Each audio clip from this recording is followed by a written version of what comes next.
బైబిల్లో చూస్తుంటాం. ఒక్కొక్క ఉపమానము మరి శిష్యులకు ఆయన తెలియపరుస్తూ వివరిస్తూ ఆ ఉపమానం యొక్క భావాన్ని మరి తెలియపరుస్తూ ఆ ఉపమానం యొక్క వివరణ తెలియపరుస్తూ దానిలోని అర్థాన్ని చెబుతూ తర్వాత శిష్యులను ఏం చేస్తున్నారు పిల్లరా బలపరుస్తున్నట్టుగా ఉంది. హల్లెలూయా.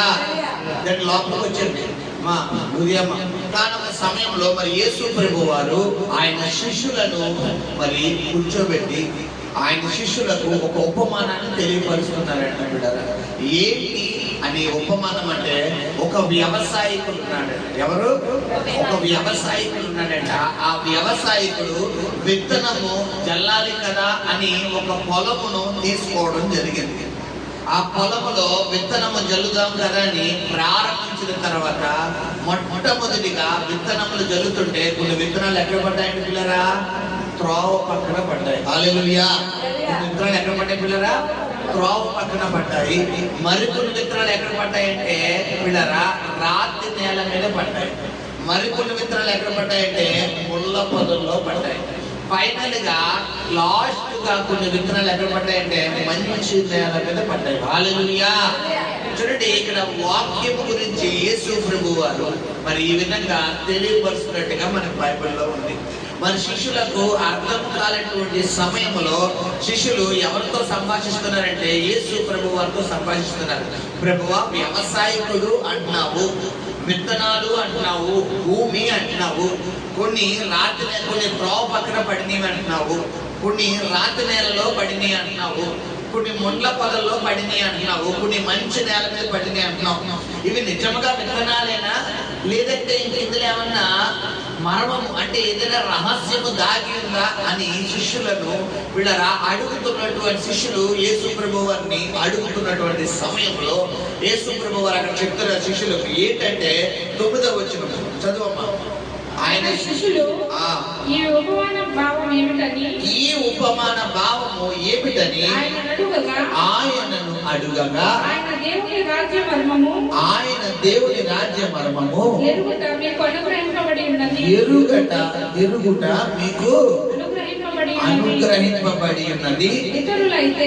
ఇతరులు అయితే చూచి చూడకయు ఏమండి, ఎవరైతే దేవుడు వాక్యము అంటే దేవుని నమ్ముకుంటారో, దేవునికి ప్రాధాన్యత ఇస్తారో, దేవుని సొంత రక్షకుడుగా అంగీకరిస్తారో వారికి మాత్రమే దేవుని వాక్యము అర్థమయ్యేది తప్ప సాధారణమైన వ్యక్తులు ఈ బైబిల్ చదివితే అర్థం కాదు.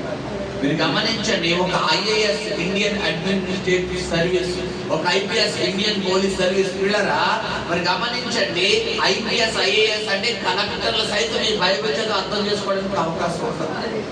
అంటే మన చదువుకి బైబిల్కి సంబంధం లేదు. ఎందుకంటే అన్ని బుక్లు వేరు, అన్ని గ్రంథాలు వేరు, బైబిల్ వేరు. ఈ బైబిల్ని ఎవరైతే పరిశుద్ధాత్మతో నింపబడతారో, ఎవరైతే దేవుని సొంత రక్షకుడుగా అంగీకరిస్తారో, ఎవరైతే క్రీస్తును వారి హృదయంలో స్థానం ఇస్తారో వారితోనే ఈ బైబిల్ మాట్లాడుతుంది తప్ప ఎవరు పడితే వారిది బైబిల్ మాట్లాడారు. అందుకే బైబిల్కి గమనించండి, మరి చరిత్రకారులు మరి రకరకాల పేర్లు లిఖితము చేద్దామని చూశారు. కొంతమంది మాట్లాడే గ్రంథమని, కొంతమంది జీవము కలిగిన గ్రంథమని, కొంతమంది దేవుని గ్రంథమని, కొంతమంది రకరకాల గ్రంథమని మరి పేరు పెడదామనుకుంటే అన్నిటికన్నా ముఖ్యముగా ఈ గ్రంథము దేన్ని తెలియపరుస్తుందంటే పరిశుద్ధతను తెలియపరుస్తుంది. హోలీనెస్. ఒక మనిషి ఎలాగ జీవిస్తే పరలోకము నిత్య జీవము చెందుతాడు, అతడి చూపు, అతని మాట, అతని వినికిడి, అతని ఆలోచనలు, అతని తలపులు, అతని క్రియలు, అతని ప్రవర్తన ఎలా ఉంటే అతను నిత్య జీవము చెందుతాడు, అతను నరకాగ్నిలో నుంచి తప్పించబడతాడు అన్నది క్లియర్ కట్ గా రాయబడిన ఏకైక గ్రంథం ఏదైనా ఉంది ప్రపంచంలో అంటే ఒక్క బైబిల్ తప్ప వేరే గ్రంథం లేదని ఛాలెంజ్ గా చెప్పచ్చు. కాబట్టి గమనించండి, కాబట్టి ఈ బైబిల్ రచించి కొన్ని సంవత్సరాలు, కొన్ని వేల సంవత్సరాలైనా ఇప్పటికీ కూడా ఈ బైబిల్ మాసిపోలేదు. హల్లెలూయా. ప్రపంచంలోకెల్లా అత్యధికంగా అమ్ముడైపోయే గ్రంథం ఏదైనా ఉందంటే ఒక్క బైబిల్ తప్ప వేరే గ్రంథం లేదు. ప్రపంచంలో దాదాపు వీళ్ళ సంవత్సరానికి కొన్ని లక్షల గ్రంథాలు అమ్ముడవుతున్నాయి. ప్రింట్ అవడం, అమ్ముడవడం, ప్రింట్ అవడం, అమ్ముడవడం. గమనించండి. రెండవదిగా ఈ బైబిల్ని మనము చదువుతున్నప్పుడు ఏ ఒక్క వ్యక్తికి నాకు ఇది బోర్ అన్న మాట ఎవరి నోట్లోనే రాదు. ఉదాహరణకు ఒక వాక్యం ఈరోజు చదవండి, ఈ రోజు ఒక అర్థం అవుతుంది. మరలా దేవుని ఎందుకు మోకరించి ప్రార్థన చేసి మరలా చదవండి, అదే వాక్యం దేవుడు మరలా నీతో రెండోసారి ఎలా మాట్లాడతాడంటే వేరే విధంగా మాట్లాడతాడు. హల్లెలూయా. ఎందుకంటే ఇది మాట్లాడే గ్రంథం. నువ్వు కనుక దీని ఎందుకు శ్రద్ధ భయభక్తులు కలిగి విన్నావా, శ్రద్ధ భయభక్తులు కలిగి చదివావా, నీ జీవితంలో అనేక మార్పులు తీసుకొచ్చి నిన్ను అనేకులకు ఆశీర్వాదకరంగా తీర్చిదిద్దుతాడు. హల్లెలూయా, హల్లెలూయా. సో యేసు ప్రభు వారు అడుగుతున్నారంట. యేసు ప్రభు వారు మరి చెప్తుంటే ఇది అందరికీ అర్థమవుతురా అబ్బాయి, శిష్యులతో అంటాడు ఆయన. అందరికీ అర్థమవదు. ఎంతమంది అయితే విన్నారో అందరికీ అర్థం కాదు. అందరికీ చెప్పాల్సిన అవసరం నాకు లేదు. అయితే మీరు ప్రత్యేకమైన వారు, మీరు దేవుని కొరకు, దేవుని రాజ్యం కొరకు పిలువబడిన నా బిడ్డలు కాబట్టి, నా శిష్యులు కాబట్టి మీకు దీని మర్మము నేను చెప్పాలని ఆశపడుతున్నానని ఎవరు చెప్తున్నారంటే యేసు ప్రభు వారు ఆయన శిష్యులకు వివరిస్తున్నారు. హల్లెలూయా. ఉదాహరణకు బైబిల్లో పిల్లరా కొన్ని సమయాలలో మరి వ్యభిచారము అన్నదాన్ని దేవుడు రెండు రకాలుగా వక్రీకరించాడు.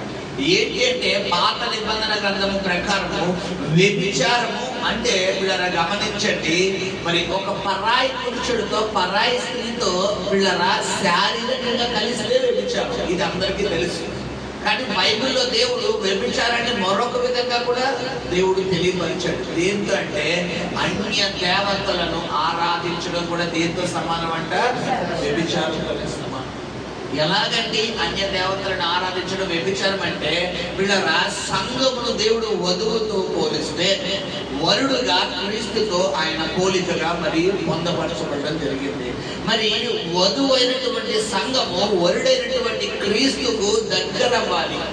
అయితే మధ్యలో క్రీస్తు స్థానంలో వేరొక దేవుడు అని కొనియాడబడుతున్నటువంటి మరి స్థానం వస్తుంది. ఇప్పుడు భర్తతో ఉండవలసినటువంటి ఈ వధువు అనే సంఘం ఎవరితో ఉంటుంది? వేరొక వ్యక్తితో. దీన్ని ఏమంటారు? వ్యభిచారం. కాబట్టి బైబిల్లో దేవుడు ఏం చేస్తాడు? వ్యభిచారాన్ని సైతం ఆయన హెచ్చరిస్తున్నాడు. హల్లెలూయా. కాబట్టి గమనించండి. సో ఈ విధంగా యేసు ప్రభు వారు వాక్యము గురించి వివరిస్తూ ఆయన శిష్యులకు చెప్తున్నటువంటి సమయంలో పిల్లరా మొట్టమొదటిగా ఆయన చెప్తున్నారు ఏంటంటే ఇక్కడ 4 రకాల విత్తనాలు ఉన్నాయంట. ఒక వ్యవసాయకుడు ఉన్నాడు. ఆ వ్యవసాయకుడు అతను విత్తనాలు విత్తుతుండగా కొన్ని విత్తనాలు ఎక్కడ పడ్డాయండి పిల్లరా? త్రోవ పక్కన పడ్డాయి. రెండవది కొన్ని విత్తనాలు రాతి నేల మీద పడ్డాయి. మరికొన్ని విత్తనాలు పిల్లరా మొండ్ల పదుల్లో పడ్డాయి. మరికొన్ని విత్తనాలు మంచి నేల మీద పడ్డాయి. హల్లెలూయా. సరే, ఇక్కడ శిష్యులకు వివరిస్తున్నారు. ఏంటి ప్రభువా ఈ విత్తనము, ఏంటి ఈ నేల, ఏంటి ప్రభా ఈ వ్యవసాయకుడు, మూడిటికి అర్థం చెప్పయ్యా అంటే అప్పుడు శిష్యులకు వివరిస్తున్నారు. చదువు తల్లి. ఆయన దేవుని రాజ్య మర్మములు ఎరుగుటగా మీకు అనుగ్రహింపబడి ఉన్నది. ఇతరులైతే చూచియు చూడకయు వినియు గ్రహింపకయు ఉంటున్నట్లు వారికి ఉపమాన రీతిగా బోధింపబడుచున్నవి. ఈ ఉపమాన భావం ఏమనగా, శ్రద్ధగా ఆలకించండి. ఈ ఉపమాన భావము ఏమనగా విత్తనము దేవుని వాక్యము. ఏమండి విత్తనము అనగా ఏంటంటే పిల్లరా? దేవుని వాక్యము. విత్తనం అనగా ఏంటి?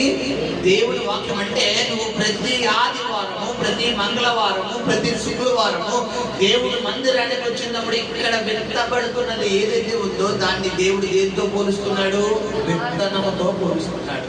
వాక్యం అనే విత్తనం మొట్టమొదటిగా. రెండవది చదువునా? నా విత్తనము దేవుని వాక్యము. త్రోవ పక్కన ఉండువారు వారు వినువారు కానీ నమ్మి రక్షణ పొందకుండునట్లు అపవాది వచ్చి వారి హృదయములో నుండి వాక్యం ఎత్తుకొని పోవును. హల్లెలూయా. మొట్టమొదటిగా ఎవరి గురించి వివరిస్తున్నారంటే త్రోవ పక్కన పడిన విత్తనాలు. వీళ్ళరా సంఘంలో చాలా మంది చర్చికి వస్తారు. చాలా మంది వారి యొక్క విధానం ఎలా ఉంటుందంటే, చర్చికి వచ్చామా లేదా దర్శనం అంతే. ఉదయకాలం వాక్యం ఎవరు చెప్తారు? ఈరోజు మార్నింగ్ వచ్చిన ఎంతమంది ఉన్నారు ఇక్కడ? 1 2 3 4 5 ఉన్నారు. ఉదయకాలం వాక్యం తక్కువని ఎవరు చెప్పగలరు?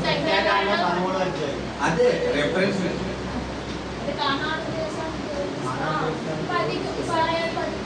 సరిగ్గా టాపిక్ కావాలి. పాలు తేనెలు ప్రవహించు కానాను దేశానికి దేవుడు నడిపించే విషయం. హల్లెలూయా, దేవునికి మహిమ కలుగును గాక.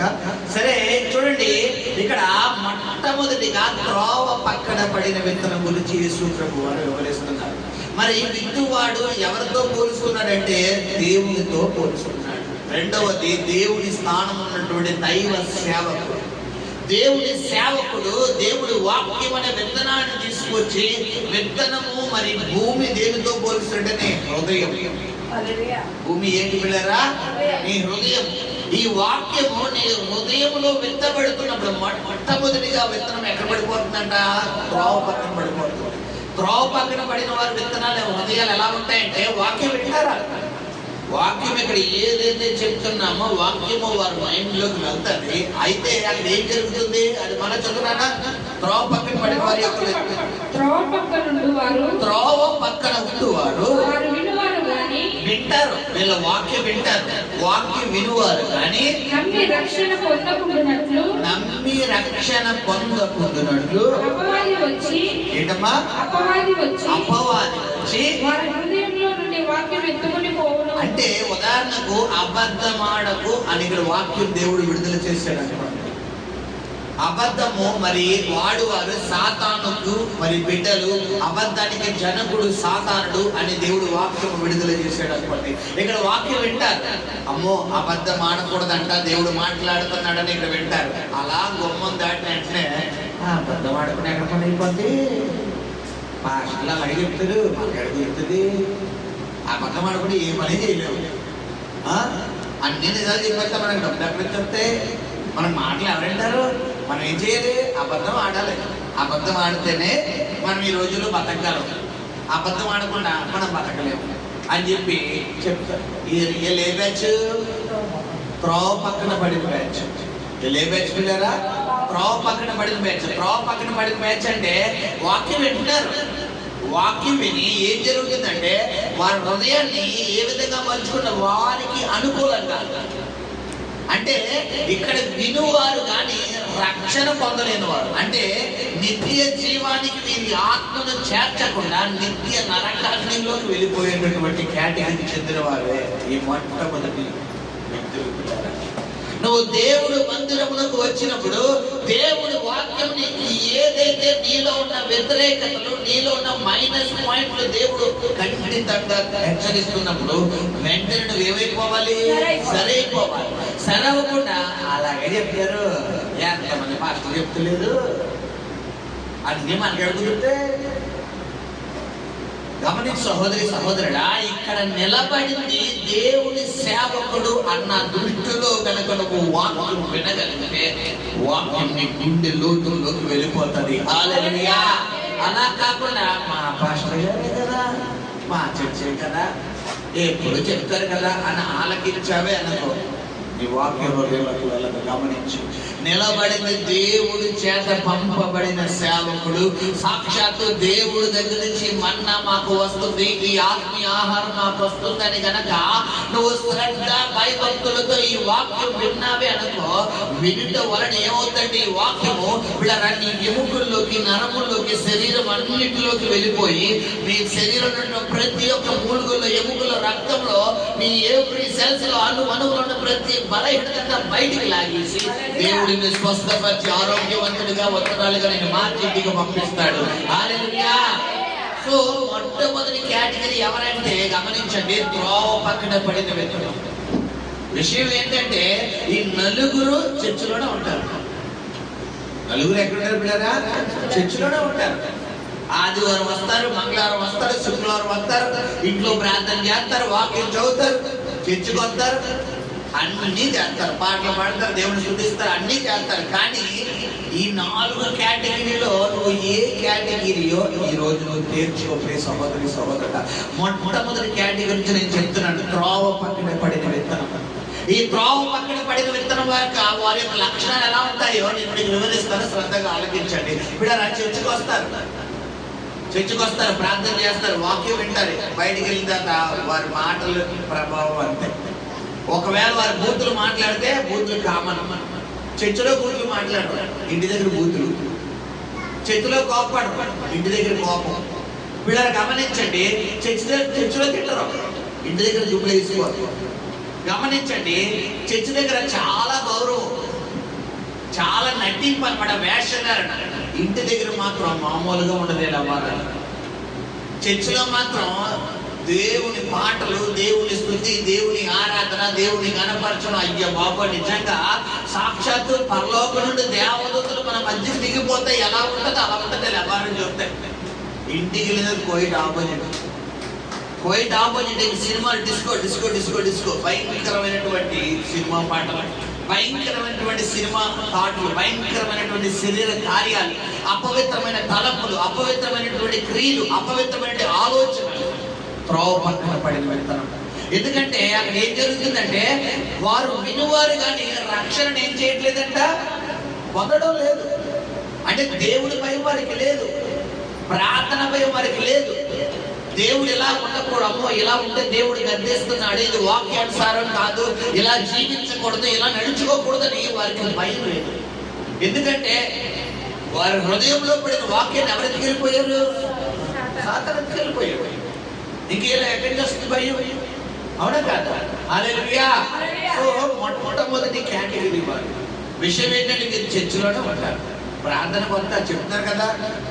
సో నువ్వు గనక ఒకవేళ ఈ రోజు ఆ త్రోవ పక్కన పడిన విత్తనం కలిగిన స్వభావంలో ఉంటే తస్మాత్ జాగ్రత్త, దేవుడు నిన్ను హెచ్చరిస్తున్నాడు.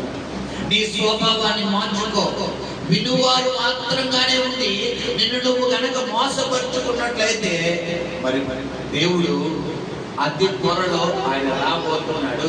గొర్రెలను మేకలను ఏం చేస్తాడు? ఆయన వేరు చేసేస్తాడు. గోధుమ నుండి గురుగురుని వేరు చేసేస్తాడు. బిళ్ళరా, మరి గొర్రెలను మేకలను వేరు చేసి ఏం చేస్తున్నాడంటే, బిళ్ళరా, ఆయన యెహోవా చేత ఆశీర్వదించబడిన వారులారా మీరు నా కుడి వైపునకు రండి, దేవుడి చేత శపించబడిన వాళ్ళరా మీరు నా ఎడమ పక్కకు రండి అంటాడు. నువ్వు ఆశీర్వదించబడిన వ్యక్తి అయితే నువ్వు వాక్యం ఇక్కడ ఏది వస్తుందో దానికి లోబడిపోతావు. మొట్టమొదటిగా మరి త్రోవ పక్కన పడిన విత్తనం గురించి యేసుక్రీస్తు కూడా వివరిస్తున్నారు. రెండవ చదువుకుందాం. రాతి నేల నుండి వారు ఎవరనగా వినునప్పుడు వాక్యమును సంతోషముగా అంగీకరించువారు గాని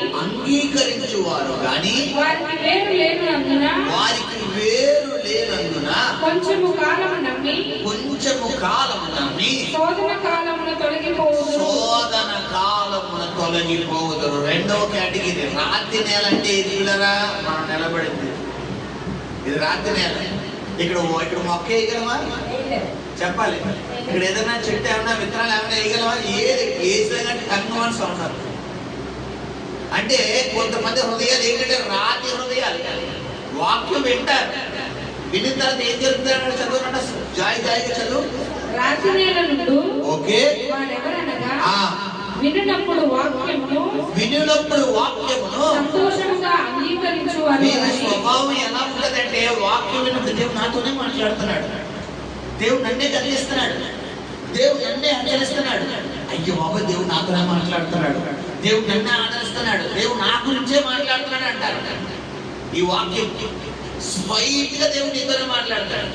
కరెక్ట్ గా దేవుడు నాతోనే మాట్లాడాడు, దేవుడు నాతోనే మాట్లాడు. చాలా సంతోషపడిపోతారు. దేవుడు నన్ను ఆదరిస్తున్నాడు, దేవుడు నన్ను బలపరుస్తున్నాడు, దేవుడు నన్ను ధైర్యపరుస్తున్నాడు. చాలా సంతోషంగా ఉంటారు. ఇలా హెచ్చరిక వస్తే అయ్యి బాబు దేవుడు నన్నే గద్దిస్తున్నాడు, అమ్మో దేవుడు నన్నే గద్దిస్తున్నాడు అంటారు. గమనించండి. సో సంతోషంగా మీరు స్వీకరిస్తారు.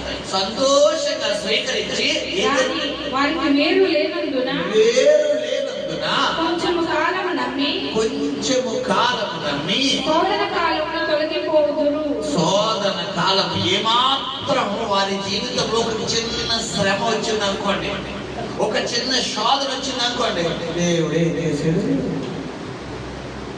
ప్రార్థన చేయమన్నారు, చేసాం, వాక్యం మాట్లాడి ఏం జరిగింది? మాకు ఏం జరిగింది చెప్పండి? చర్చిలో కొడుతున్నాం, ప్రార్థన చేస్తున్నాం, పాటలు పాడుతున్నాం, పాడుకులు ఇస్తున్నాం, మాకు ఏం జరిగింది? దేవుడు దేవుడు దేవుడు దేవుడు దేవుడు అంటారు, మాకు ఏం జరిగింది చెప్పండి అని ఎవరి మీద తిరుగుబాటు చేస్తారు? దేవుడి మీద. కారణం వీళ్ళు పేరు ఏమేం లేదు, వేరు లోపలికి కన్నబడలేదు. వేరు అంటే ఏంటి? ఆత్మీయ జీవితం. అంటే వీరికి మోకాలనుభవం ఉండదు, దేవుడి దగ్గర నుంచి ముఖాముఖిగా ఆ యొక్క కార్యాలు పొందుకునే అనుభవం ఉండదు. దేవుడి దగ్గర ఏ సమస్య వచ్చినా దేవుడు పాదాలు పట్టుకుని గోజాడే అనుభవం ఉండదు. పిల్లరా, ఎలాంటి భక్తి అంటే అప్పుడప్పుడు కనబడే భక్తి వేరు. ఏదైనా సమస్య వచ్చినప్పుడు, కష్టం వచ్చినప్పుడు, బాధ వచ్చినప్పుడు ఎవరు పాదాలు పట్టుకుని లాగేస్తారు? అంటారు. శోధన రాగానే అయితే దేవుడు లేదా సేవకుడికి టపాలు, ఇంకా సేవకుని పట్టు మొదలు పెట్టాలి. అప్పుడప్పుడు నాకు ఇలాంటి కొంతమంది కనబడుతుంటారు పిల్లలు, వీళ్ళందరూ మెరుపుతేగలు అనమాట. అప్పుడప్పుడు అమ్మ మెరుపుతేగ అన్నట్టు అప్పుడప్పుడు కనబడుతుంటారు ఇలాంటి రోజులు. అంటే ఇంట్లో ఏదైనా కనుక సునామీ వచ్చేసిందామని వెంటనే ఎవరు వచ్చేస్తారు? దేవుడి సేవకులు. ఇంకా వెంటనే బాబాయ్ అర్జెంట్గా ఉపవాసం ఉండిపోవాలి, అర్జెంట్గా ప్రార్థన చేయాలి, అర్జెంట్గా మాస్టర్ గారు. ఎందుకంటే వీళ్ళ తీర్మానాలు, వీళ్ళ నిర్ణయాలు ఎలా ఉంటాయంటే ఇంకా స్పాట్ అనమాట. అప్పటికప్పుడు బాప్తిసం, ఈ సమస్య తీరిపోవడం మాస్టర్ గారు రేపు వెళ్ళి బాప్తిసం పొందారంటే. అలా ఎంతమంది చూసిన ఈ సేవలకు వచ్చారు, గమనించండి. అంటే వీరు వేరు ఏమవలేదు, లోతుకి తన్నబడలేదు. అంటే మీరు ఆత్మీయంగా స్ట్రాంగ్ గా లేదు. మనం కూడా గమనించండి, ఏదైనా చెట్లు వేసాం అనుకోండి, ఏదైనా మొక్కలు వేసాం అనుకోండి పిల్లరా, ఆ మొక్కలు కొన్ని మొక్కలు ఉంటాయి, తులసి మొక్కలు, టమాటా మొక్కలు, బంతి పువ్వు మొక్కలు ఉంటాయి. ఆ మొక్కలు వేర్లు లోపల కనబడతాయా? వేర్లు ఎలా ఉంటాయి? పైన ఉంటాయి. రావి మొక్క, మరి చెట్టు, రావి చెట్టు పిల్లరా, ఈత చెట్టు భూమి లోపలికి తన్నేస్తుంది. ఇప్పుడు ఇది పెద్ద గాలి వచ్చినా కూడా అలా వంగుతాడు, కానీ మళ్ళీ వెనకొచ్చి ఏడకొచ్చింది. ఎందుకు? వేరు లోపలికి తన్నింది. నీ ఆత్మీయ జీవితం ఎటువంటి సుడిగుండాలు వచ్చినా, ఎటువంటి తుఫాను గాలు వచ్చినా, ఎటువంటి శ్రమలు అనేటటువంటి తరంగాలు వచ్చినా కూడా నువ్వు కదలకూడదు. హల్లెలూయా. సో రెండవది రాతి నేల. అంటే ఇక్కడ వాక్యం వింటారు, వీళ్ళు కూడా చర్చకొస్తారు. నేను చెప్పే 4 కేటగిరీలు చర్చకొస్తారు. మొట్టమొదటి కేటగిరీ త్రోవ పక్కన పడిన వాళ్ళు చర్చకొస్తారు. రెండవ కేటగిరీ వాళ్ళు కూడా చర్చకొస్తారు. అంటే వాక్యం వింటారు, ప్రార్థన చేస్తారు, పాటలు పాడతారు, చర్చకొస్తారు, కానుకలు ఇస్తారు, అన్ని చేస్తారు. కానీ వాక్య విషయానికి వచ్చేసరికి వీరికి ఎలా ఉంటుందంటే, తండ్రికి వాక్యం చెప్తున్న పక్కన చికెన్ ఇగినంటేవా ఫ్రై చేసేవా ఇగినంటేవా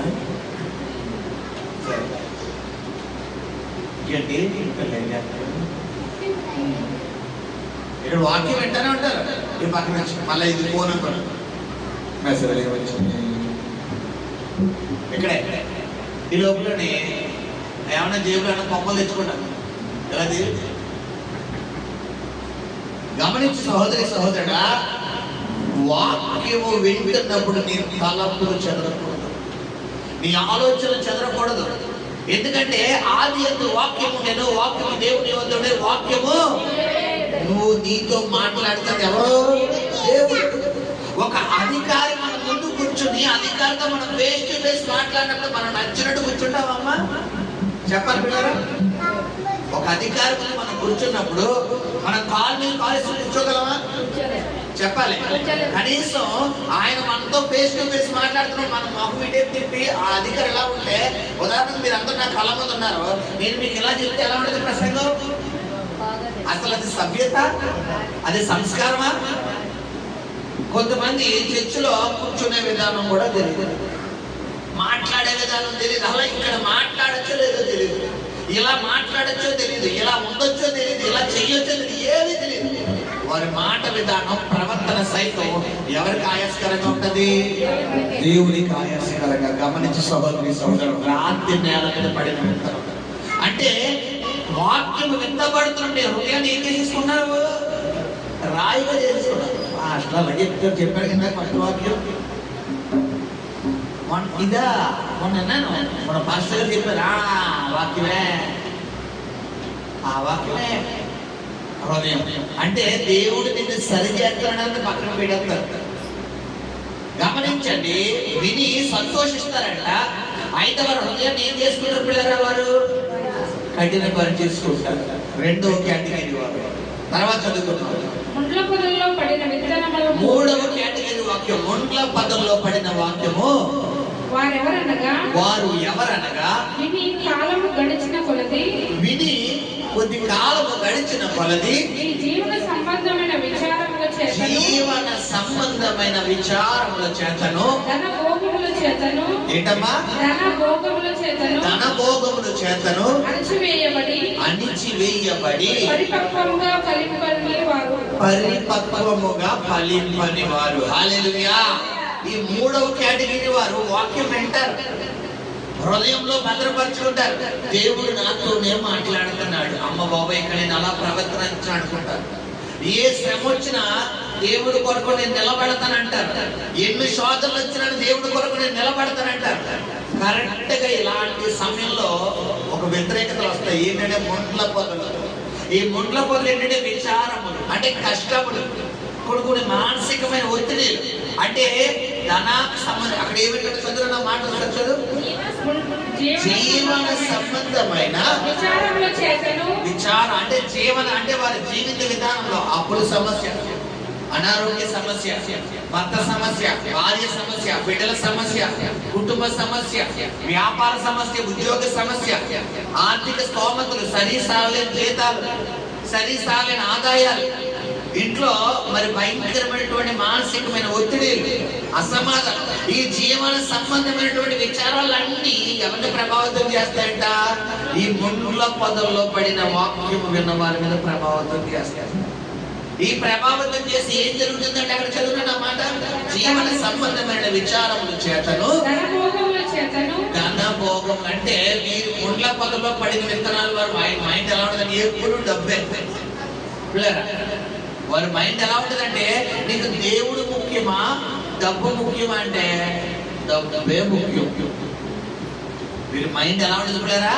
డబ్బే. అంటే వీరికి డబ్బు కనబడింది అనుకోండి, అయ్యే బాబా దేవుడు గొప్ప మాస్టర్ గారు. వీరి చేతిలో ఒక 10,000 కట్ట, 1,00,000 రూపాయలు కట్ట, 1 కోటి రూపాయలు మీరు అకౌంట్లో పడింది అనుకోండి, నిజంగా దేవుడు గొప్పోడు, నిజంగా దేవుడు మంచోడు. వీరికున్న కష్టాలన్నీ దేవుడు తీర్చేసి, అప్పులన్నీ తీర్చేసి, వీరి రోగాలన్నీ తొలగించేసి, వీరి బంధకాలన్నీ తీర్చేసి, వీరు చక్కగా ఆశీర్వాదాలు ఐశ్వర్యం ఇచ్చేసేది అనుకోండి, వీరి మైండ్ ఎలా ఉంటుంది? అయ్యో బాబోయ్ దేవుడు గొప్పడు, బాబోయ్ మమ్మల్ని గొప్పడు కాదంటారు. ఏమాత్రం వీరి జీవితంలో కొంచెం వ్యతిరేకతలు, కొంచెం జీవన సంబంధమైనటువంటి సమస్యలు వీరి జీవితంలో ఎదురైనవి అనుకోండి పిల్లరా, మీరేం చేస్తారో, ఎవరి మీద తిరుగుబాటు చేస్తారని ఉంది అక్కడ? దేవుడు. అంటే వీరిలో కూడా వాక్యం ఫలింపడదు. గమనించు సహోదరి సహోదరుడా, మరి మూడవ విత్తనం నీ హృదయంలో కనుక పడి ఉంటే నువ్వు సరియవు. మొట్టమొదటిగా రాత్రి నేల, అంటే ఇక్కడ వాక్యం వింటున్నావు, గుమ్మం దాకానే వస్తుంది బండి, ఆ గుమ్మం గేట్ అవతల వెళ్ళిందంట, అలాగంటారు మనకి అడుగుతుంది. చెప్పారు కదా అబద్ధం ఆడుకు అన్న వాక్యం వచ్చింది అనుకో, అబద్ధం ఆడుకున్నా మనకి అడుగుతుంది. కనీసం అబద్ధం ఆడేటప్పుడు కూడా పరిశుద్ధాత్మని జ్ఞాపకం చేస్తారు. అమ్మో పొద్దున వాక్యం చెప్పాడు కదా దేవుడు సేవకులు, అబద్ధం ఆడొద్దని, నీ పొరుగు వాడిని ఆశించొద్దని దేవుడు చెప్పాడు కదా. అమ్మో దేవుడు నాతోనే మాట్లాడాక మనకెక్కడ కుదురుతుంది, మనకెక్కడ అవుతుంది? అబద్ధం ఆడిపోతే కానీ ఉండలేవు, మన వల్ల అవ్వలేదు. మనం ఆడాలి అంతే, మనం ఆడకపోతే బతకలేదు అని చెప్పి ఎవరినెవరు మోసం చేసుకుంటారో మనల్ని మనమే. తద్వారా సాతానికి అమ్మబడిపోతావు. ఎప్పుడైతే సాతానికి అమ్మబడిపోతావో పిల్లరా, పాపము ఆజ్ఞ అతిక్రమమే పాపము, పాపముతో వచ్చే జీతము మరణం. ఇప్పుడు నీ ఆత్మ అడిగిపోతుంది, నువ్వు ఎవరు అమ్మేసుకుంటున్నావు? సాతానికి అమ్మేసుకుంటున్నావు. దేవుడేమో నీకు ఫ్రీగా నిత్య జీవం ఇస్తాడు అబ్బాయి అని చెప్పి నువ్వు అనుకున్నా, నువ్వు లేదు అంత ఉచితంగా నాకు నిత్య జీవం ఇస్తే ఎలాగా? నేను నిత్య నరకాగ్నిలోకి వెళ్ళొద్దని చెప్పి నీ ఆత్మను ఎవరి పంపి తీసుకుంటున్నావు? నువ్వు నరకాలలోకి పంపించేస్తున్నావు. గమనించి సహోదరుడా, 3 రకాలైనటువంటి విత్తనాలు మీరు వివరిస్తున్నారు. అసలైన విత్తనాలు మీరు ఇప్పుడు వివరించబోతున్నారని శ్రద్ధగా ఆలోచించండి. 3 రకాల విత్తనాలు. త్రోవ పక్కన పడిన విత్తనం అంటే వాక్యం వింటున్నావు, చర్చి వస్తున్నావు, నీ ప్రవర్తన మారదు, నీ ప్రవర్తన మారదు, నీ మాట విధానం మారదు, నీ తలపులు మారవు, నీ ఆలోచన మారవు, నీ క్రియలు మారవు, నీ నడవడిక మారదు, నువ్వు నడిచే విధానం మారదు, నీ చూపు మారదు, నీ పద్ధతి మారదు, నీ వస్త్రధారణ మారదు, నీ బిహేవియర్ మారదు, నీ భర్తతో ఎప్పుడులాగా ప్రవర్తిస్తావు, నీ భార్యతో ఎప్పుడులాగానే ప్రవర్తిస్తావు, నీ బిడ్డలతో ఎప్పుడులాగానే ప్రవర్తిస్తావు, నీ తల్లిదండ్రులతో ఎప్పుడులాగానే ప్రవర్తిస్తావు, నీ తోటి తోబుట్టులతో, నీ సహోదరులతో ఎప్పుడులాగానే ప్రవర్తిస్తావు. నీ ప్రవర్తనలో మార్పు ఇంచు కూడా ఉండదు. ఇది ఏ విత్తనం? త్రోవ పక్కన పడిన 1% కూడా వీళ్ళు మార్పు ఉండదు. వాక్యం వింటారు, చర్చి పొందుతారు, ప్రార్థన చేసుకుంటారు, బాప్తిసం తీసుకుంటారు, కానీ వీళ్ళు మార్పు ఉండదు. పేరుకి క్రైస్తవులు. రెండవ కేటగిరీ రాతి నేల. వాక్యం వింటారు, కరెక్ట్ గా పలిపోతున్నాను ఏమంటే చెప్తే హృదయం కఠిన బట్టి తీసుకుంటారు. హృదయాన్ని ఏం చేసుకుంటారు? కఠిన అంటే పాస్టర్ అలాగే చెప్తారని అంటారు కదా, ఆ మాటని రిపీట్ చేసుకుంటారు. రెండవ కేటగిరీ. మూడవది ముండ్ల పొదలని చెప్పారు. అంటే మీరు వినాలని ఆశ ఉన్న చుట్టుపక్కల పరిస్థితులు మీరు ఏం చేస్తున్నాయి? ప్రభావితం. జీవన సంబంధమైన విచారములు అంటారు. అంటే ఒక్కొక్కరు ఒక్కొక్క సమస్య. ఆ బిడ్డకి చదువు సమస్య, ఈ బిడ్డకి 10th క్లాస్ సమస్య, ఆ తల్లికి ఆరోగ్య సమస్య, ఈ బిడ్డకి చదువు సమస్య, ఆ బిడ్డ కుటుంబానికి రక్షణ సమస్య, ఆ బిడ్డకి భర్త సమస్య, ఈ బిడ్డకి అప్పుల సమస్య, ఆ బిడ్డకి ఫైనాన్షియల్ సమస్య. ఒక్కొక్కరికి ఒక్కొక్క జీవన సంబంధమైనటువంటి సమస్యలు. ఇప్పుడు ఈ జీవన సంబంధమైన సమస్యలు ఈ యొక్క 3వ ముండ్ల పొదల్లో పడినటువంటి విత్తనాన్ని ఏం చేస్తున్నాయి? అతలాకుతలం చేసేస్తున్నాయి. అంటే కరెక్ట్ గా దేవుళ్ళు నిలబడాలి. నేను ఎన్ని కష్టాలు వచ్చినా దేవుడిని వదలను, ఎన్ని బాధలు వచ్చినా దేవుడిని వదలను. యెహోవా ఇచ్చినో యెహోవా తీసుకుని మీరు అనుభవించడానికి తప్ప జగమ్మ దిగంబరి ఈ లోకానికి వచ్చాను దిగంబరిగానే పోతానా? చూసుకుంటాడు దేవుడు. చంపేస్తాడా? తీసుకెళ్ళిపోతాడు. ఇప్పుడు వెళ్ళిపోతాను. నా కొరకు నిత్య జీవం రెడీగా ఉంది, నా కొరకు పరలోక రాజ్యం ఇప్పుడు వెళ్ళిపోతాడు. బతికిస్తాడా? బతికించు. ఇలాగ డేరింగ్ గా నిలబడిన వాళ్ళు తక్కువ. కొంతమంది ఏం చేస్తారు కదా, అమ్మ బాబోయ్ అప్పులో వచ్చేస్తున్నారే బాబో. గమనించి నీ జీవితంలో నువ్వు దేనికి మొట్టమొదటిగా జీవన సంబంధమైన విచారం అంటే, రెండవది ధనభోగములు అంట. అంటే మంచి ఇల్లు కావాలి, మంచి ఇల్లు, డూప్లెక్స్ ఇల్లు కొనాలి. ధనభోగములు అంటే మంచి కారు కొనాలి. ఆ కారు మీద నా దృష్టి ఉంది. ఆ కారు నేను కనీసం చచ్చే లోపు ఆ కారు ఒకసారి అంటారు. కనీసం చచ్చే లోపు ఆ ఇల్లు ఒకసారైనా కొనాలి. ఆ ఇల్లు కొనేలా నేను నా జీవితంలో ఇల్లు కొనేది. ఆ బంగారం వేసుకోవాలి, ఆ బంగారం ఆ పట్టుబట్టలు వేసుకోవాలి. అలా తిరగాలి. ఇదిగో ఇలా ఉండాలి. ధనభోగములు అంటే వీరికి మైండ్ లో ఏముంటదంటే దేవుడన్నా, ప్రార్థన, పరిశుద్ధత ఇదే అక్కర్లేదు. వీరి మైండ్ అంతా దేని తిరుగుతారు పిల్లరా. అలా ఉండాలి, ఎలా ఉండాలి. ఏమాత్రం వీరికి ఇష్టమైన. ఇప్పుడు సాతనగాడు కూడా యేసు ప్రభువుని ఎక్కడ తీసుకెళ్తున్నాడు? ఎత్తైన కొండ మీద తీసుకెళ్ళి, ఇదిగో ఈ భూలోకం అంతా నాదే, ఈ ఐశ్వర్యాన్ని నువ్వు నాకు కనుక ఒకే వరకు ఎవరికి ఇచ్చేస్తానంటాడు? నీకు ఇచ్చేస్తాడు. యేసు ప్రభు లోపడిపోయాడా? ఇప్పుడు యేసు ప్రభు లేదు, నిన్ను ఎక్కడ అనుకోండి, నీకు కొండ కలదు. నీ కొండకులది జాయిల్ కాసో లేదంటే మల్బార్ గోల్డో లేదంటే ఖజానా గోల్డ్ తీసుకెళ్ళి నీకు ఒక ఆరవిస్తాడు అనుకో, ఇప్పుడే చెప్పి ఎక్కడ ముఖ్యమంటావు చెప్పు, ఎవరి మెల్ల దల్లేసేమంటావు, ఎక్కడ అగ్ర తిరిగిచ్చేమంటావు, ఎక్కడ కొబ్బరి పుట్టేది వచ్చేస్తారు అంటావు. నీ విశ్వాస పరిమాణం బట్టే సాతనగా నీకు బెడ్డి కడతాడు. నీలో స్ట్రెంత్ ఎంత ఉంది? నేను విశ్వాసిగా ఉన్నప్పుడు మరి ఒక చోట ఒక రెస్టారెంట్ లో వర్క్ చేసేవాడు. ఆ రెస్టారెంట్ లో మరి క్యాషియర్ జాబ్ చేసేవాడు. అప్పుడప్పుడే దేవుళ్ళకి వచ్చిన కొత్త. ఆ ప్రారంభం క్యాషియర్ అనగానే సాధారణంగా మనం ఏం చేయాల్సి వస్తుంది? అదే అన్నిటికన్నా క్యాష్ ప్రారంభించే ముందు డ్యూటీ ఎక్కిన ముందర రోజు చేయాలి. ఏంటి? పూజ చేస్తారు. ప్రేయర్ మనం చేస్తాం. మామూలుగా ఏం చేస్తారు? పూజ చేయాలి. పూజ చేయకుండా క్యాష్ ఎక్కిస్తారా? ఎక్కించండి. నా డ్యూటీ క్యాషియర్. అప్పుడే దేవుళ్ళలోకి వచ్చేటట్టుగా 2010లో ప్రభులోకి వచ్చి 2011లో బాప్తీసం తీసుకున్నాను. 2011 ఎండింగ్లో అనమాట, కరెక్ట్గా ఆగస్టు సెప్టెంబర్ ఆ నెలలో జాబ్లో కరెక్ట్గా రక్షణ పొందిన ఒక 2 నెలలకు నాకు జాబ్ వచ్చేసింది. ఆ జాబ్ వస్తే రాజమండ్రిలోనే ఒక పేరుగాంచిన ఒక హోటల్ అనమాట, పేరు చెప్పకూడదు. ఆ రెస్టారెంట్లో నేను క్యాషియర్ కింద చేసేవాడు. క్యాషియర్ కింద చేస్తే పిల్లరా ఆ యొక్క యజమానులు నా మీద చాలా ఒత్తిడి చేసేవారు. నా వర్క్ అయితే పర్ఫెక్ట్, అసలు రూపాయి షార్ట్ కానీ రూపాయి ఎక్సెస్ కానీ రాదు, చాలా ఫుల్గా ఉండేవాడు అనమాట. ఒకవేళ ఎక్సెస్ వచ్చినా కానీ తీసుకెళ్ళి మా ఓనర్కి ఇచ్చేవాడు తప్ప రూపాయి ఇంటి కట్టుకునేవాడి కాదు. నేను అంత ఫుల్గా ఉండేవాడు నా వర్క్ విషయంలో. ఒక్క విషయంలో ఆయన మాటినివ్వదు కాదు, ఎక్కడ పూజ విషయంలో నేను చేయించాను నన్ను ఇబ్బంది పెట్టినట్టే. ఆయన మాట్లాడే విధానం ఎలా ఉండేది, నీకు ఏమన్నా ఉంటే ఇంటి దగ్గర చూసుకోవయ్యా, ఇక్కడ చెయ్యాలంటే నువ్వు ఎక్కినేంటి క్యాషియర్ వచ్చింది అని చెప్పి ఆ పేరు చెప్పి విడరా ఏం చేసేవాడు నా జీవితంలో నన్ను బాగా ఒత్తిడి చేసేవాడు.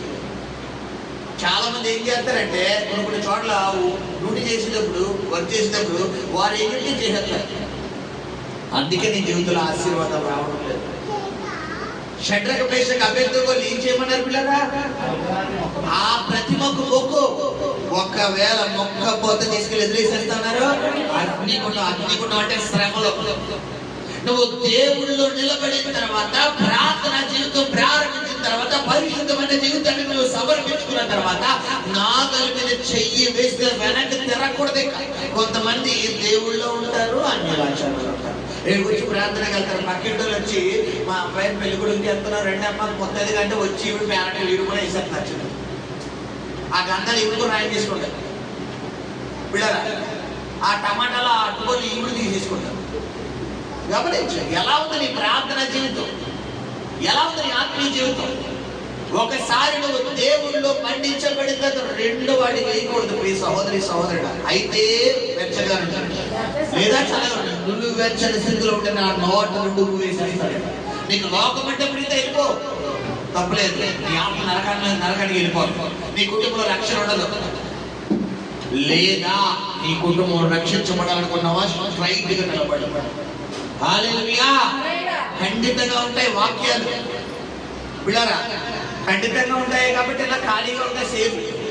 అదే ఇప్పుడు మీరు అబద్ధాలు దొంగతనాలు చేసేది ఏమైనా చేసేది అన్ననుకోండి, పాస్టర్ నా పక్కన నా సీట్లో కూడా కూర్చునిపోతారు కదా.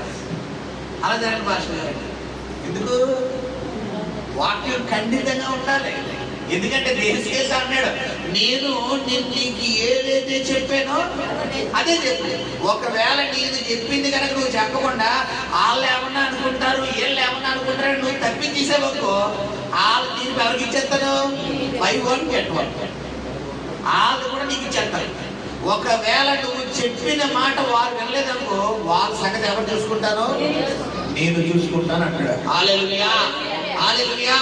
కాబట్టి మీ సహోదరి సహోదరుడా, ఇక్కడ వాక్యం ద్వారా దేవుడు నిన్ను గద్దిస్తున్నప్పుడు సరైపో. నువ్వు వెళ్ళే మార్గం సరిగ్గా లేదని దేవుడు నిన్ను హెచ్చరిస్తున్నప్పుడు సరైపో.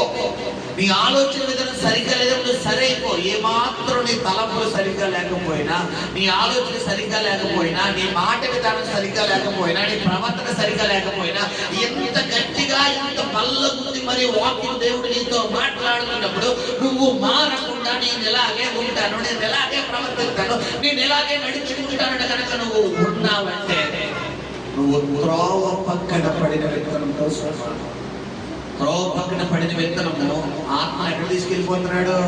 నరకానికి వెళ్ళిపోతుంది. ఇక నువ్వు ఎంత భక్తి చేయి, దాని బదులు నువ్వు చర్చికి రావడం వేస్ట్. ఈ టైంలో ఏదైనా పని చేసుకుంటా 10 రూపాయలు ఉంటాయి. ఎందుకంటే నువ్వు విన్నా వేస్ట్గా వింటావు. ఏదో పేరు కొంతమంది చర్చకు వస్తారు. ఎందుకంటే ఆ లాస్ట్ లో 3 ముక్కలు వేయించుకోవడానికి. అంటే ఎందుకు? మాస్టర్ గారితో చెయ్యి. నువ్వు ఇక్కడ వాక్యం విని సరి చేసుకుంటేనే నీకు ఆశీర్వాదం. గమనించండి. రెండవది ఏంటి? రాత్రి నేల. వాక్యం వింటారు, లోబడతారు, దేవుడు నాతోనే మాట్లాడుతున్నాడు అంటారు, సంతోషించేస్తారు. కానీ వారి జీవితంలో క్రియతో కూడినటువంటి సందర్భం వచ్చినప్పుడు వీరు హృదయాన్ని ఏం చేసుకుంటారు? వీరు కఠినపడి చేసుకుంటారు.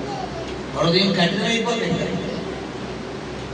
రెండవది. మూడవది విచారం, ముండ్ల పొదలు. జీవిత విధానంలో విచారములు, ధన భోగములు, ఏం తినాలి, ఏం తాగాలి, ఏం సంపాదించాలి. పిల్లరా ఎంతసేపు అదే. పొద్దున్న లేసావా, వ్యాపారం చేసుకున్నావా, ఉద్యోగం చేసుకున్నావా, జీవనోపాధి చేసుకున్నావా, డబ్బులు ఎంత వచ్చినాయి, ఈ నెలలో ఆదాయం ఎంత, ఈ సంవత్సరంలో ఆదాయం ఎంత, ఈ రోజు సంపాదన ఎంత, ఈ రోజుగా రేపొద్దున ఇంకా ఎక్కువ ఖర్చు పడాలి, రేపొద్దున ఇంకా ఇంకా ఇంకా ఇంకా ఇంకా ఇంకా ఇంకా లాస్ట్ వెళ్ళిపోతుంది. ఏమంటాడు కీర్తనకాడు? నా ప్రాణమా తినుము, నా ప్రాణమా తాగు, నా ప్రాణమా శుద్ధించు అని తన ప్రాణంతో మాట్లాడుకుంటాడు టైగర్. తన ప్రాణంతో మాట్లాడుతుంటే దేవుడు ఏమంటున్నాడు? అరే నాన్న బంగారం చుట్టుకన్నా, నీ ప్రాణంతో మాట్లాడుతున్నావు కదా, ఈ రాత్రే నీ ప్రాణాన్ని అడిగిస్తాను ఎవరిస్తారు అబ్బాయి అని అడుగుతున్నాడు. కొంతమంది ఏంటి ఎంత వచ్చిన వేసే మొత్తం వేసే లాకలు వేసి మొత్తం మీరు అకౌంట్ వేసి బయటికి మాత్రం అంతా ఏమీ లేదు, కట్టుకోవడానికి బట్టలు లేవు, తినడానికి అన్నం లేదు, కోట బియ్యంతో తింటున్నా. పైకి మాత్రం అయ్యి బాబు వీరి ప్రవర్తన ఎలా ఉంటుందంటే ఎవరిని మోసం చేస్తున్నావు. మొండ్ల పొదలు, ధనభోగములు. నీ ఆలోచన ఎలా ఉంది ప్రియ సహోదరి సహోదరుడా? నీ ఆలోచన విధానాన్ని మార్చుకో. మూడవది, నాలుగవ విత్తనం ఏంటి పిల్లరా? మంచి నేల. అసలైన మాట నేను చెప్పిన ముగిస్తాను. చదవమ్మా. మంచి నేల నుండు, మంచి నేల నుండు విత్తనములు పోలిన, విత్తనములు పోలిన వారెవరనగా, యోగ్యమైన మంచి మనస్సుతో, వాక్యము విని దానిని అవలంబించి ఓపికతో ఫలించు వారు. హల్లెలూయా. రెండు చేతులు పైకి హల్లెలూయా హల్లెలూయా. ఏమండి ఫైనల్ విత్తనం, నాలుగో విత్తనం మంచి నేల అంటే వాక్యము విత్తబడుతున్నప్పుడు దేవుడు నాతోనే మాట్లాడుతున్నాడు. ఒకవేళ నువ్వు పాపము చేసి వచ్చి ఇక్కడ కూర్చుంటే దేవుడు నీ గోపులు వాయిం చెప్తున్నప్పుడు నీ గోపులకి నువ్వు గొప్పను నా తీసుకుంటావు వెంటనే. అంటే బాబోయ్ దేవుడు నాతోనే మాట్లాడుతున్నా, తప్పు అయిపోయింది ప్రభు, ఇక్కడ నేను అలా గడుచుకోనయ్యా, ఇక్కడ నేను అలా ప్రవర్తించిన ప్రభు, ఇక్కడ నా మార్పుల్లో వెళ్ళని ప్రభు, ఇప్పుడే క్షమాపణ చెప్పేస్తాను, ఇక్కడే వదిలేస్తున్నానయ్యా అని వెంటనే ఏమైపోతావు? సరైపోతావు. దేవుడు నిన్ను ఏదైతే ఇక్కడ గద్దిస్తున్నాడో వాక్యానికి వెంటనే స్టడీ అయిపోయి ఇంటికి వెళ్ళిన తర్వాత ఇక్కడ నేను అలా నడుచుకుని ప్రభు నువ్వేం చేస్తావు సహోదరి సహోదరుడా? వెంటనే అలర్ట్ అయిపోతావు. మంచి నేల మొట్టమొదటి. రెండవది, నువ్వు ఏదైనా పొరపాటు చేసి ఇక్కడికి వచ్చి కూర్చుంటే ఇంటికి వెళ్ళాక ఆ పొరపాటు సరి చేసుకుంటావు. నేను కోవిడ్ పరిచయం నడిపిస్తుంటానని చెప్తున్నాను కదా, ఆ కోవిడ్ పరిచయంలో కొన్ని సమయాల్లో వాక్యం ద్వారా పరిశుద్ధాత్ముడు స్పష్టంగా కొంతమందితో మాట్లాడతాడు. కొంతమంది సహోదరి మనులు స్త్రీలతో మాట్లాడుతున్నాడు, వాక్యం వింటున్నాడు ఆ బిడ్డలతో. అందులో కుమార్తె ఒకరోజు వాక్యం చెప్తున్నప్పుడు ఒక సహోదరి తన భర్తతో భయంకరంగా గొడవ పెట్టుకున్నట్ట. ఆ రోజు చాలా చాలా గొడవ పెట్టుకుని ఇక నాకు ఈ భర్త వద్దు, నేను ఇండియాకి వెళ్ళిందో వీడికి ఎలాగ ఇచ్చేస్తాను, ఇంకా నాకు వద్దు, ఈడితో నాకు సంసారం వద్దు, ఇక నేను జీవితాంతం ఇప్పుడు దాకా ఏగించాలి, ఇక నేను ఇంట్లో సాగలేను బాబు, వీడికి నమస్కారం బాబు అని చెప్పి ఆ బిడ్డ వాక్యము విన్నదట. పరిశుద్ధాత్ముడు స్ట్రైట్ గా మాట్లాడాడు ఆ రోజు వాక్యం ద్వారా. ఈ వాక్యం వింటున్న మీలో ఒకరున్నారు, పరిశుద్ధాత్ముడు చెప్తున్నాడు, నీ భర్తతో నీకు సమాధానం లేదు, చాలా అసమాధానంతో నువ్వు ఈ వాక్యం వింటున్నావు, నువ్వు అర్జెంటుగా రేపటి దినాన్ని నీ భర్తతో నువ్వు క్షమాపణ చెప్పు, నీ భర్తలో నేను మార్పును తీసుకురాబోతున్నాను, నీ భర్త నేను మార్చబోతున్నానని చెప్పి అంటుంటే, ఒకవేళ ఈ వాక్యం నీతోనే దేవుడు మాట్లాడుతున్నాడే నేను మ్యూట్ ఆన్ చేసి, ఎందుకంటే నేను మాట్లాడుతున్న వాళ్ళ మైండ్ వాళ్ళని ఏం చేసేందుకు ఫోన్లో మ్యూట్ లో పెట్టించేది, ఎందుకంటే నాకు డిస్టర్బెన్స్ అంతా వాక్యం రాదు కదా. ఇప్పుడు నేను మాట్లాడతాను, మీరు అందరూ ఎలా ఉన్నారు? సైలెంట్ గా ఉంటారు, నేను మాట్లాడగలను. సో మ్యూట్ ఆన్ చేసి నువ్వు వెంటనే నువ్వు సాక్ష్యం చెప్పండి, ఆ బిడ్డ వెంటనే మ్యూట్ ఆన్ చేసి ఎక్కెక్కి ఏడ్చి మాస్టర్ గారు దేవుడు నాతోనే మాట్లాడాడు, నేనేనండి మాస్టర్ గారు, నాకు ఈ కాల్ రాకముందు చాలా మా భర్తతో గొడవ పడ్డానండి, చాలా కోపం, నాకు ఈ మధ్యకాలం చాలా కోపం ఎక్కువైపోయింది మాస్టర్ గారు, ఎందుకు కోపపడుతున్నానో నాకే తెలియదు, ఎందుకు నా భర్తను అసహించుకున్నాడో నాకే తెలియదు. చీటికి మాటికి అయిందని కానీ మాట్లాడితే నా భర్త నేను ఒకప్పుడు నా భర్త ఎంత కోపపడినా నేను చాలా శాంతంగా సమాధానం చెప్పేదాన్ని. ఇప్పుడు నాకు తెలియకుండానే కోపం వచ్చేస్తున్నది. ఎందుకు కోపం వస్తుందో నాకు తెలియదు పాస్టర్ గారు. నిజంగా దేవుడు నాతోనే మాట్లాడండి. రేపు కాదండి, ఇప్పుడే నా భర్త ఫోన్ ఎత్తితే వరకు రాత్రి 2 గంటలు జరిగింది సంభాషణ. ఫోన్ ఎత్తే వరకు ఈ ప్రార్థన అయిపోయినా ఫోన్ ఎత్తే వరకు నా భర్తకు ఫోన్ కాల్ చేసి క్షమాపణ చెప్పే నేను పడుకుంటానండి అన్నారు. హల్లెలూయా. వాక్యం ఎక్కడ పడింది? మంచి నేల. ఆ మరుసటి వారము ఆ బిడ్డ కాకుండా తన భర్తను కూడా లైన్లో లాగొచ్చేసింది. హల్లెలూయా. అలా వచ్చిన కుటుంబం శ్రీలత సురేష్. అలా వచ్చిన కుటుంబం శ్రీలత సురేష్ అలా రక్షించబడ్డారు. గమనించండి, వాక్యము విత్తబడుతున్నప్పుడు నీ హృదయము తడతాడు దేవుడు. తడతున్నప్పుడు నువ్వు సరైపోవాలి. విషయం ఏంటంటే అందరినీ తగ్గడు సుమా. అక్కడ వాక్యం ఎంట్రన్స్ లో మనం ఏం చదువుకున్నాం?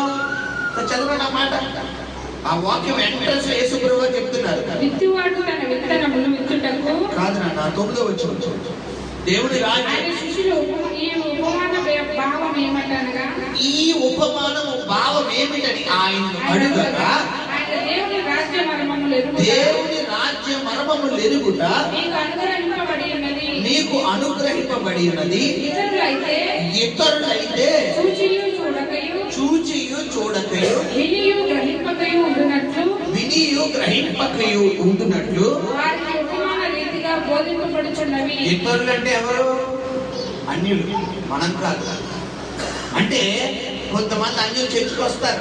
వారు వాక్యం వింటారు, ప్రకటనలో మాట్లాడతారు. వాక్యం వింటారు, ఫోన్ నొక్కుంటారు. వాక్యం వింటారు, బయటికి వెళ్తారు, వస్తారు. వాక్యం వింటారు, పప్పలు తింటారు. వాక్యం వింటారు, వాళ్ళు చేస్తారు. ఇప్పుడు క్రైస్తవుడు కనుక చేయడం కరెక్టా? క్రైస్తవుడు కనుక కొన్ని సంఘాలు ఏముంటాయి తెలుసా? సెల్ ఫోన్స్ ఏం చేయాలి? స్విచ్ ఆఫ్ చేసి కూర్చోండి అంటారు కొన్ని సంఘాల్లో. మన సంఘంలో సెల్ ఫోన్ తెచ్చుకోవడం తక్కువ కాబట్టి నేను పెట్టను. మన త్వరలో మంచి సంఘం కట్టుకుంటే అప్పుడు నేను కూడా తగిలించేస్తాను బోర్డు. కాబట్టి మీ సెల్ ఫోన్లు నోరు మూసేసి అప్పుడు మీరు కూర్చోండి అంటారు, అంటే స్విచ్ ఆఫ్ చేసేయండి అంటారు. కాబట్టి సహోదరి సహోదరుడా, ఇది అందరికీ కాదు. దేవుడు నీ హృదయాన్ని గుద్దుతున్నాడు అంటే నువ్వు ఆయనకి కావాలి అని అర్థం. హల్లెలూయా. అందరినీ పిలవడు. నీ హృదయం ఈ వాక్యం ద్వారా గుర్తబడుతుందా? నీ హృదయం తొక్కబడుతుందా? నీ హృదయం నలపబడుతుందా? అమ్మ బాబోయ్, దేవుడు నాతోనే మాట్లాడుతున్నాడు, దేవుడు నన్ను హెచ్చరిస్తున్నాడు అంటావా? నీకు ఒక శుభవార్త పరిశుద్ధాత్మ దేవుడు చెప్తాడు. ఏంటంటే నువ్వు ఆయన ప్రణాళికలో ఉన్న కుమార్తెవు. హల్లెలూయా. ఆయన ప్రణాళికలో ఉన్న కుమారుడు. హల్లెలూయా. అందుకని తప్పిపోయిన 100 గొర్రెలు ఉంటే త్రోవలో ఉన్నటువంటి 99 గొర్రెల కోసమే వదలలేదు ఆయన. తప్పిపోయిన 1 గొర్రె కోసం ఏం చేస్తున్నాడు? కొండలు అన్ని ఎక్కేస్తున్నాడు. పిల్లరా, నువ్వు మార్గంలోంచి వెళ్తే ఆయన సంతోషించే దేవుడే. అయితే తప్పిపోయి కనుక నీ ఆత్మీయ జీవితం లోకంలోకి వెళ్ళిపోతుంటేనే వాక్యము ద్వారా దేవుడిని గర్తిస్తాడు. నువ్వు వెళ్ళే మార్గం సరిగ్గా లేదు, నువ్వు చేసే పని సరిగ్గా లేదు, జాగ్రత్త అని దేవుడు నీతో వాక్యం ద్వారా గుండెల మీద గుద్దుతాడు. గుద్దినప్పుడు నువ్వేమైపోవాలి? మనిషిలో ఎక్కడ కొట్టినా మనిషి బతుకుతాడు. ఎక్కడ కొట్టకూడదు? గుండెల మీద కొట్టకూడదు. ఎందుకు? గుండెకి ప్రాణం.